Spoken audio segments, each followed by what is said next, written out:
Hey everyone, welcome back to Santi. Today let's speak about the unemployment rate in the US. Recently this became a hot topic because you might know that the unemployment rate is one of the key indicators and data points that will be decisive for understanding whether we will have a soft landing or hard landing in this business cycle. And you might also know that the unemployment rate came in at 4.3% for July, and it triggered the SAM recessionary indicator. And then after that, for August, it came at 4.2%, which was the consensus. However, the SAM rule got triggered again, and it increased from 0.53 to 0.57. But today we will not concentrate on the SAM rule. We'll just concentrate on the unemployment rate. And at the end of the day, the SAM rule indicator is just an indicator which measures the rate of change of the unemployment rate, the momentum. You might know that in 2022, the United States found itself in a technical recession in the first two quarters of the year. That's because the quarter over quarter GDP, real GDP growth rate, was negative. If we zoom in, we will see that in the first quarter of 2022, the growth rate of real GDP was at negative 2%. And for the second quarter, it was again negative. The growth rate was negative 0.6%. So this is a technical recession, and this is how we define a recession in macroeconomic books. However, in the real life, at least in the US, recessions are declared by a non-profit organization called NBER, National Bureau of Economic Research.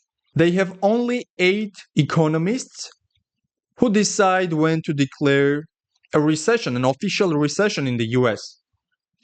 And they look at various data points, not just the real GDP growth rate. And one of the key indicators they look at is the unemployment rate. That's why it became a hot topic, and that's why it's very important for us to understand whether the unemployment rate is going to continue its increase and continue to go higher in a parabolic way, or is just a local top and the 4.3% was the top and now it's heading to lower levels. If we look at the unemployment rate for the last 70 years per se, we will see that 4.2%, the current rate, is not even close to the average. It's well below the average rate for the last 7 decades. So in absolute terms, it's quite okay. It's a good number. It's below the long-term average. However, the most important thing when it comes to the unemployment rate and most of the economic indicators, it's not the absolute terms that matters. It's the rate of change that's the most important thing to look at. And for the unemployment rate, that's true as well. So the rate of change, how fast it goes up and how fast it goes down, is more important than its absolute level. So now 4.2% is not very important for us. It's more important to look how fast it increases, the growth rate or the rate of change. Even with the naked eye, we can notice that whenever the unemployment rate goes higher significantly, it just continues to go parabolic. There is no stop for this indicator. Yes, we have some non-significant increases which fade away and become the local tops. However, when the unemployment rate increases substantially, it just continues to go higher. And there is no single instance in the last 7 decades that the unemployment rate increased substantially, which means more than 20%. And then it didn't continue to go higher. Every single time, it just continued to go higher. And if we zoom to the current environment, to the recent few quarters,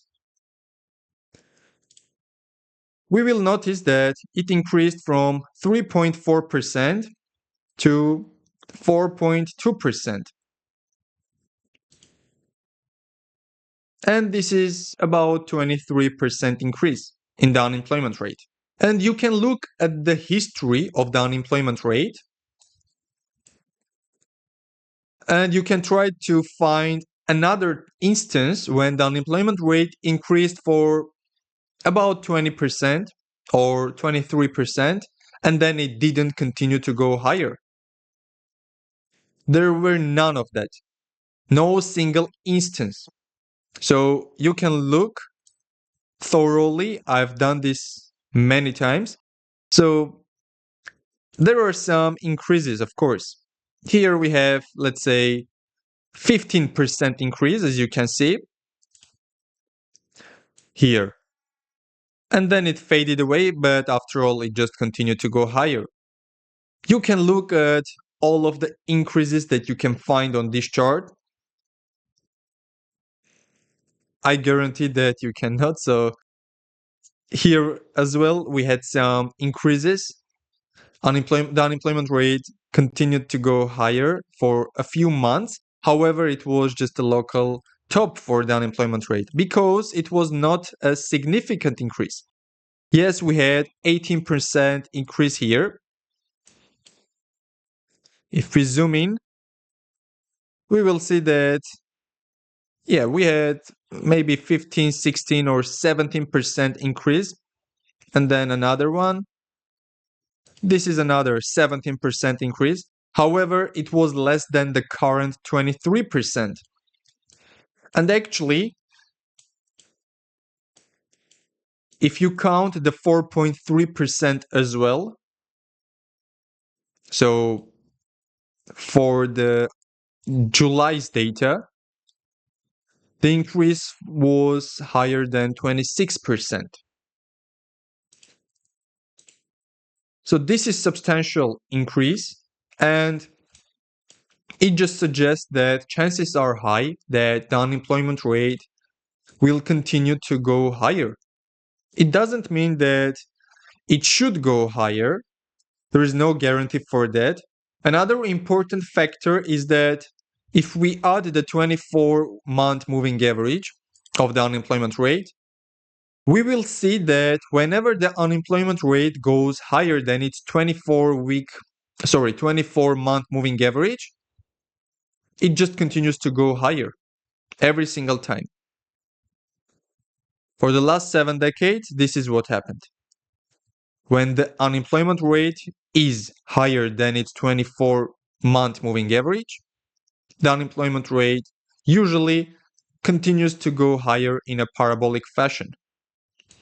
And we can see that currently the unemployment rate is way higher than its 24-month moving average.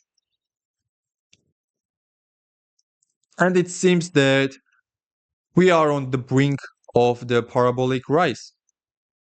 However, there are some arguments against the parabolic increase of the unemployment rate. So there are some arguments that suggest that the unemployment rate will not go parabolic, and this is a local top for the unemployment rate. Those arguments include the hurricane in Texas, because a lot of people, economists, argued that weather-related economic impact played some significant role for the 4.3% unemployment rate for the month of July, the Hurricane Beryl, namely. However, some other economists said that it didn't have any discernible effect on the national employment. So the data was clear and there was no effect on the data. This is what the BLS said. And BLS is the Bureau of Labor Statistics. They are just collecting the data from the households. So this is the first argument that the 4.3%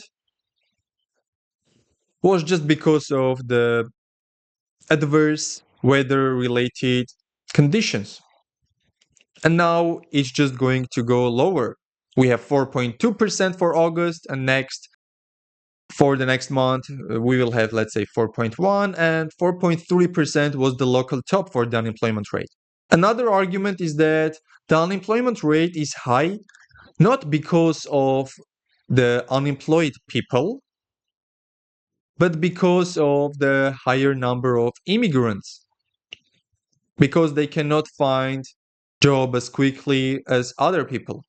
This second argument is more logical and understandable because, yes, if the labor force grows faster and we have more immigrants in the US who cannot find jobs, the unemployment rate will go higher.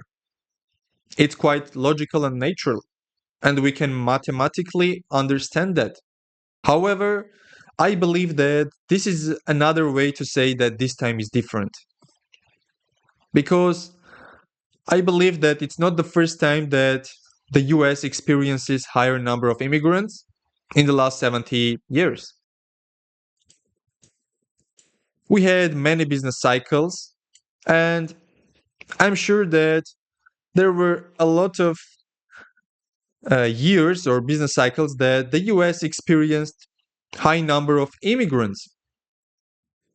So I'm not sure whether this argument is as strong as it seems to be. It is understandable, however, it doesn't suggest that the rate shouldn't go higher. And it implies that this time is different. This time it will not go higher just because the unemployment level is described by the higher number of immigrants, not the unemployed people. We don't have layoffs per se. We have a lot of new people in the US who joined the labor force. However, they don't have a job. That's the argument. Lastly, I want to mention that there is a possibility that these arguments are valid, and at the end of the business cycle, we will look back and in hindsight, they will make more sense. However, if history is any indication, we shouldn't say that this time is different because the odds are heavily against us. If we say that this time is different and we try to explain the high unemployment rate. In other words, there is always a chance that this time is different and the 4.3% was the local top, and from now on, the unemployment rate will go down. However, chances are high that this time is not different, and history suggests us that the unemployment rate will go higher.